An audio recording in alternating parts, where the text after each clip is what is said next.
would bet money. I don't know how much money, but I'd bet money that our son is going to fire at an earlier age than my husband and I. He's 9 years old already, and I feel like even at this point, he is closer to fire and retirement than most adults. So today I'm going to share with you how our 9-year-old son is likely to fire in his 30s, and we're going to talk about the considerations that went into making this happen for him, and I'd love to hear your thoughts as well. Stay tuned. So hi, I'm Rebecca. My husband is Lib, and he's not here right now, but he does join me from time to time. And we've been on our FIRE journey, Financial Independence, Retire Early, for about 5 years. We've got about 10 years to go, and our plan is to really retire in our 50s, sell everything we have, slow travel the world around the time that our son is going to head off to college. So we're excited to share our journey with you here on this channel. We like to share the good, the bad, the ugly. As we're going through it, as we're planning for it, as we're working on it, we're going to share it with you, and we hope you join the journey. So I would consider our son to be highly financially literate for his age. Like I said, he's 9. And when this really kind of all started, since he was about 3 or 4, somewhere in some parenting magazine somewhere, I read that if you start your child on chores at about 3 or 4 years old and pay them an allowance for those chores, they have, like, studies show, whatever, a high success rate in life, and that they're going to be super successful because they did chores since they were very young. So I said, yep, okay, that's what we're going to do.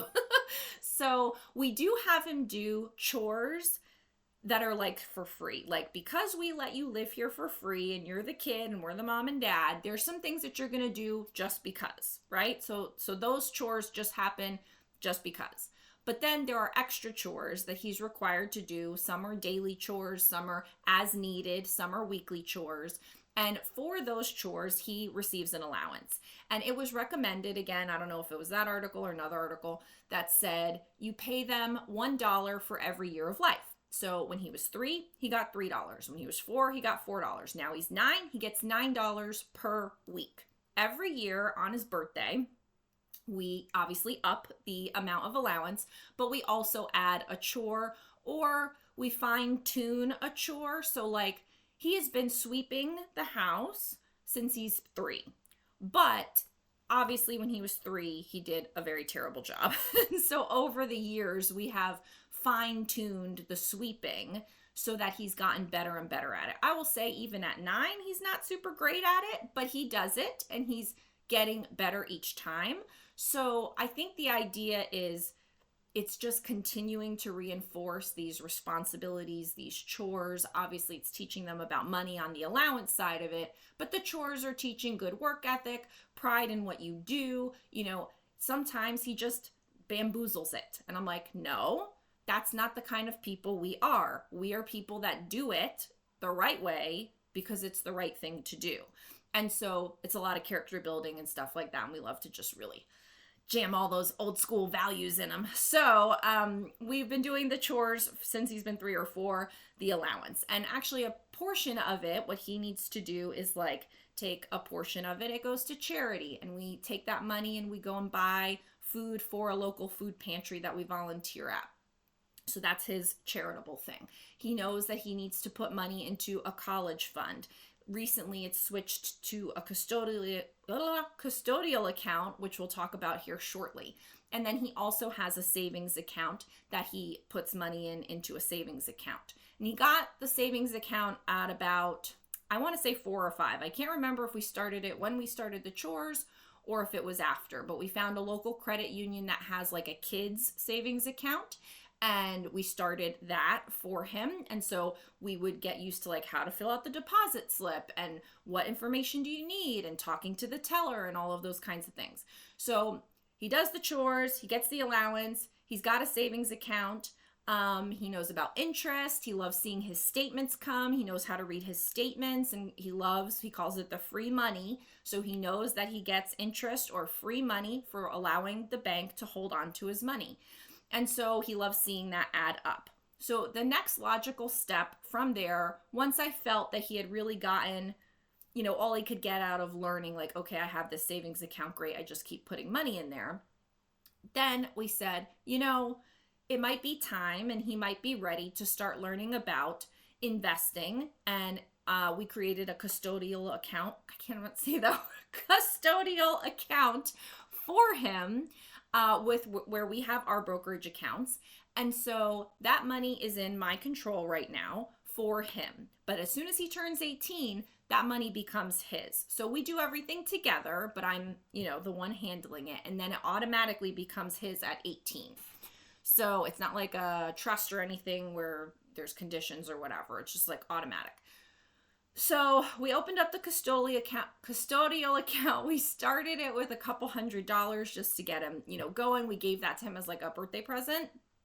And now he portions some of his allowance, instead of going to the college fund, now goes to buying stocks in his custodial account. He puts money aside from his side hustles as well. So he sells candy in the neighborhood, or like chips and stuff, to the neighborhood kids. He sells Pokemon cards at local events in the area. He's really into Pokemon. So he has a couple of things that he does that he treats as businesses. And when he gets earnings from that, he knows that he's going to invest a portion of it. He knows about SWTSX, which is, the growth fund that we focus on. He also knows about SCHD and the idea of dividends and growth. In fact, he's in third grade right now, and so they have like writing prompts and different things that they do when they do their writing projects in class. And so often he will talk about his little businesses or his investing or whatever. And the teacher had said something like, I really need to do a good New Year's resolution to save more money. And he said, well, you should invest it in SCHD, because if you get $1 million in there, then you'll get your dividends of about $35,000 per year, and then you can live on that.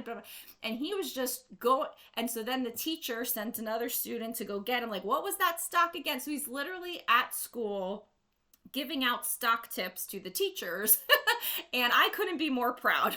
So he's just a super fun kid. So I love that he really has gotten a grasp on it, and it is now part of him. Like, this is what we do, right? Like, we do chores, and these are the things that are expected of me. And when I get money from whatever the source, I invest a portion of it. And that is an ingrained spirit in him that will prevail through the rest of his life. And I feel like that is the biggest gift that I could give him, because, we know these things now with social media and the internet. These ideas that people didn't know when I was growing up, or it wasn't widely known, are now widely known. And so my son can benefit from that. Whereas, when I was in high school and I had little jobs, we went and spent the money at the mall. I didn't know about investing it. Like, I knew people retired, but I didn't know I could have an account and put that money in from when I was 16. Could you imagine? I'd be fired already. So it's like, we didn't know then. And even when I was in my early 20s, I knew to put it in my retirement account. But I will tell you, the second I got myself into credit card debt in my early 20s, I cashed out my 401k, took the penalty and the tax penalty, and used it to pay off credit card. Like, I didn't know the stupid things I was doing. And now our son is going to know this stuff, and how more set up he's going to be in his life is just fantastic. I get real excited for him. So anyway, the point is that he loves seeing his balance go up. He also is starting to learn how to have a little bit of a stomach for when the market dips, because I do report back to him, hey, stocks are up today. Hey, SCHD is down today. And I kind of let him know without, we kind of get intense around here. I could see that he could go down a rabbit hole, and like, if he had access to it, he would like check it every day. So I don't want to make him crazy about it, but I do want him to know what it's like when it's up, and I want him to know what it's like when it's down, so that when he's older, he doesn't get that like icky pit in his stomach, like, oh, I should sell everything because it's down or something. So his goal, he'll tell you, is to have $1 million by the time he's 30, so that he can get his $35,000 a year of SCHD dividends, and he's just going to retire. Now, I'm pretty sure that by the time he's 30, $1 million and $35,000 of dividends is probably not going to cut it for him, especially at that point in the future. But hey, I'm going to let him think about it. I'm going to let him have whatever dream that he wants, because no matter what, he's closer than most kids, I can tell you, and perhaps even more adults. So he's conditioned in this way of life, of having financial literacy, of knowing what it's like to save and to invest and to earn money and where money goes and what to do with money.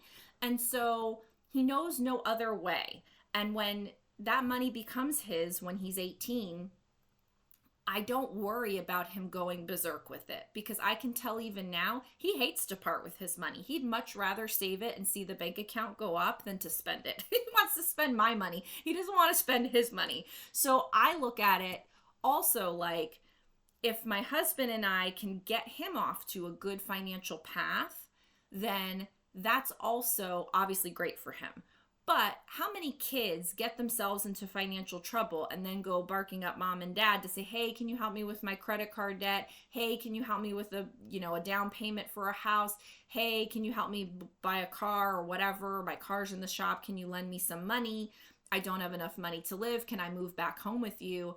And so I feel like by doing all of this with him so early, we're not only giving him the best footing, but we're also preventing him from becoming a burden on us when we need to make sure that, if we're doing this fire thing, that our money is going to last for, however long we live. And we don't want to have these surprise expenses because our son screwed up something.